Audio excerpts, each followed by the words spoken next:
Привет! Давненько на моем канале не было Android TV боксов. И вот ко мне приехал один такой интересный экземпляр от компании Micool. Это относительно новая и доступная модель на сертифицированном Google Android TV. Непосредственно саму систему Android TV я полюбил еще с момента появления в моем доме первой приставки. Это довольно популярный ныне Android TV Box Mi Box S от всеми известной компании Xiaomi. И вот здесь я бы хотел немного пояснить. Моя цель покупки такого рода устройств — это просмотр видеоконтента в режиме онлайн. Фильмы, сериалы, YouTube, ну и иногда телек. Я не хочу делать из приставки компьютер, как это делают многие, покупая ТВ-боксы на обычном андроиде. Мне это все не нужно. Быть может, я ошибаюсь и сужу лишь по себе, но лично мне кажется, что такие ТВ-приставки покупают люди, которые просто хотят оживить свои старые телеки. И больше никакой великой цели они не преследуют, поэтому и выбирают более бюджетный вариант.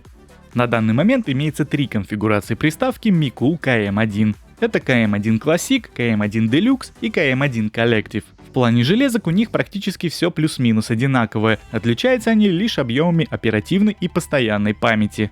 Первая имеет на борту 2,16 гигабайта, вторая 4,32 и третья 4,64 гигабайта соответственно. И как ты уже понял из названия моего сегодняшнего видео, я взял самую простую версию под названием Classic, потому как бокс брался на дачу для телевизора с Full HD разрешением, и основным критерием выбора помимо системы Android TV было только наличие хороших Wi-Fi модулей. Я не тянул по дому витую пару, поэтому мне было очень важно подключение к интернету только по воздуху. Итак, в коробке у нас имеется сама приставка, кабель HDMI для подключения к телевизору, Bluetooth пульт и адаптер питания с евровилкой. Единственное, что тебе нужно будет докупить для полного счастья, это пару батареек формата 3A, в комплекте их нет. На самом деле это уже 3-й ТВ-бокс от компании Micool в моем арсенале. Дома у меня уже установлены модели KM9 и KM9 Pro. По сей день они работают исправно и с моими задачами справляются как надо. Хоть и с обычной девяткой проблемы на старте из коробки все же были, но сегодня история не об этом. Итак, давай посмотрим, что здесь у нас по разъемам. На правой грани приставки расположены слот для карт памяти форматом microSD и 2 разъема USB, один 3.0, второй 2.0. Они отмечены синим и черным цветами соответственно. А вот на задней грани у нас установлен разъем питания, HDMI вход, интерфейс RJ45 для подключения интернета по проводу с максимальной скоростью 100 мегабит, ну и замыкает цепочку разъемов AV вход. На левой грани корпуса разъемы отсутствуют. В переднюю лицевую грань приставки встроен плоский светодиодный индикатор состояния, который горит разными цветами в зависимости от режима работы.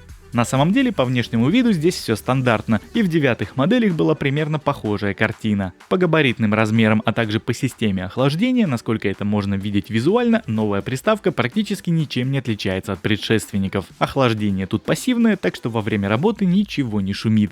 А вот что действительно в новой модели является интересным и новым решением, так это пульт. Его размеры и форма, что в KM9 Pro, что в KM1 Classic, идентичны, но вот кнопки управления на нем претерпели некоторые изменения. Наконец-то это случилось, и мои мольбы были кем-то услышаны. Хоть кто-то догадался это сделать. На самом деле эту идею я озвучил еще давным-давно в ролике про Mi Box S. Теперь на пульте есть отдельная кнопка быстрого запуска YouTube, помимо которой имеется еще 2 дополнительных. Это кнопка входа в Play Market и в Prime Video. На самом деле последняя для меня особого интереса не представляет. Их подписочная модель, которая есть во многих подобных сервисах, лично для меня не очень выгодная история. Но тем не менее 2 остальных кнопки сделали этот пульт самым удобным из всех, что у меня есть. Как же иногда мало нужно человеку для счастья. Это отличное решение, и Micool здесь красавчики. Остальные элементы управления на пульте расположены более-менее по классике. В самом верху находятся кнопки включения и мьюта, а между ними имеется небольшое отверстие микрофона для осуществления голосового поиска. Чуть ниже располагается кольцо навигации по меню с кнопкой выбора по центру, под которым в свою очередь слева направо идут кнопки «Назад», «Домой» и «Вызов голосового ассистента». Далее горизонтально расположили качельку управления громкостью. При первом включении приставки на экране появляется визуальная инструкция. Чтобы приконнектить пульт, надо зажать одновременно 2 кнопки «Ок» в середине кольца и «Минус громкости». И вот так, удерживая эти 2 кнопки, дожидаемся, пока активируются все 3 индикатора на экране. И дальше уже пошла настройка самого ТВ-бокса. В силу того, что моя новая приставка будет использоваться на даче с весьма посредственным интернетом, я минимизировал все, что только возможно. Отключил предпросмотр видео, предпрослушивание аудио, убрал ненужные разделы из быстрого запуска, отключил геолокацию и синхронизацию аккаунта. И вот тут меня порадовало, что на этой приставке нет практически ничего лишнего. После всех моих манипуляций у меня случился почти пустой главный экран. Быть может, это кому-то наоборот не понравится, но лично я предпочитаю самостоятельно поставить только те приложения, которые мне необходимы. Вообще система Android TV 9 версии на этой приставке работает очень шустро, и особенно это чувствуется, когда отключаешь все ненужное. И вот сейчас я тебе покажу, что я поставил из официального Play Market, а что из внешних источников, потому как не все нужные приложения, которыми пользуюсь именно я, имеются в магазине.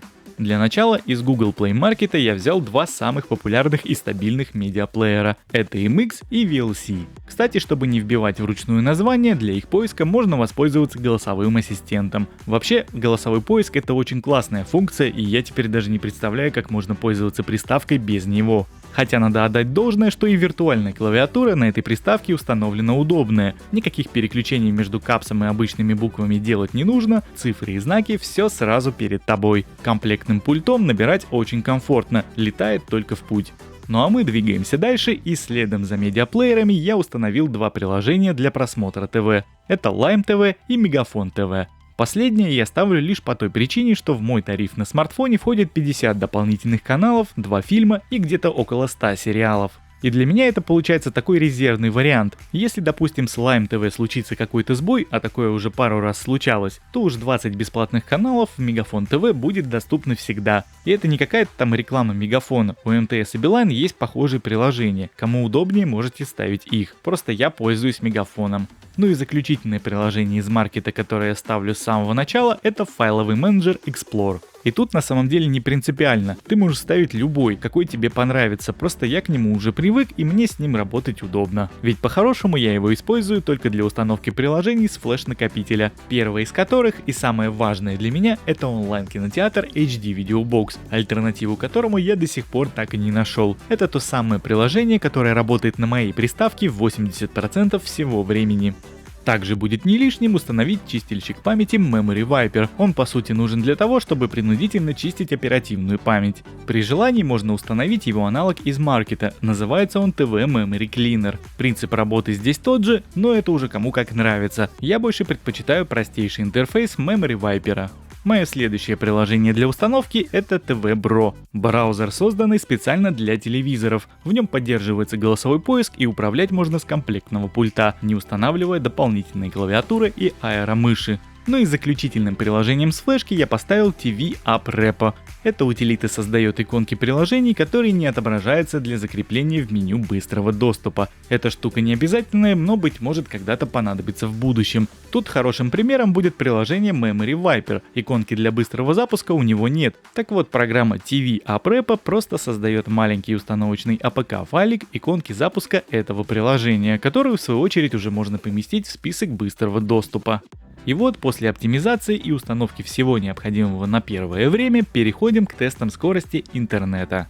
Как я уже тебе сказал в самом начале, мне был необходим TV-бокс с хорошими модулями Wi-Fi. И вот в KM1 Classic, а также в KM1 других конфигураций такие завезли. Результаты замеров по частотам ты сейчас можешь видеть на своем экране. Скорость провайдера мне дает до 300 мегабит, и вот признаться, таких результатов я не ожидал. И это все с учетом того, что роутер прикручен в коридоре и расстояние от него до бокса составляет примерно 10 метров, и на пути между ними стоит одна стена и одна дверь. Разумеется, по частоте 2.4 скорости небольшие, но на 5 ГГц они какие-то нереальные. По этой части Mikul KM1 от меня получает однозначно жирнейший плюс, ведь в предыдущих моделях, что KM9, что KM9 Pro, было не все так радужно, особенно по частоте 2.4.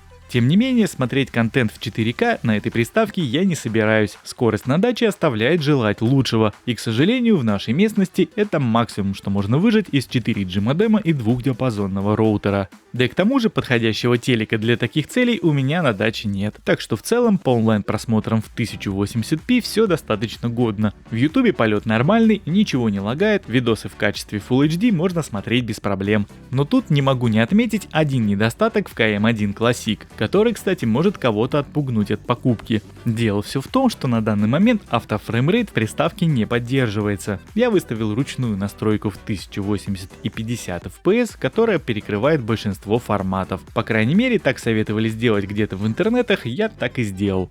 Как ты, наверное, уже понял, IPTV я не настраивал. У меня нет местного провайдера, чтобы он давал мне плейлисты, а непосредственно телевидение мне нужно номинально, просто чтобы было. И по-хорошему у нас не такой крутой телек на даче, чтобы эстетствовать и наслаждаться четкой картинкой. Оттого тех приложений, что я поставил для просмотра ТВ, нам более чем достаточно. Они работают, контент транслируется. Игровые возможности у бокса вполне хорошие для его начинки. Внутри установлен 4-ядерный процессор Amlogic S905X3 с ядрами Cortex A55 и графической системой Mali G31MP2. Ну и как я озвучил в самом начале, в моей конфигурации Classic имеется 2 ГБ оперативной памяти и 16 ГБ постоянной.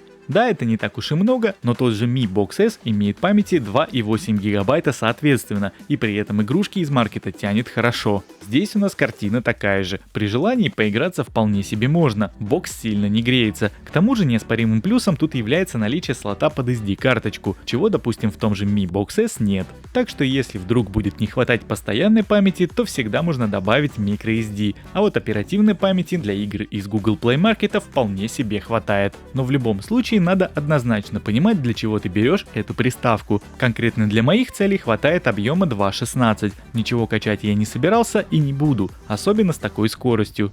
В силу того, что Mikulka M1 сертифицирован Гуглом, здесь поддерживается технология Chromecast. Штука эта очень удобная и классная. Особенно, когда нашел что-то интересное в интернете и можешь сразу вывести либо ролик, либо фото на экран телевизора и показать его друзьям или родным. Также, к примеру, можно сразу посмотреть на большом экране, что ты наснимал на свой смартфон.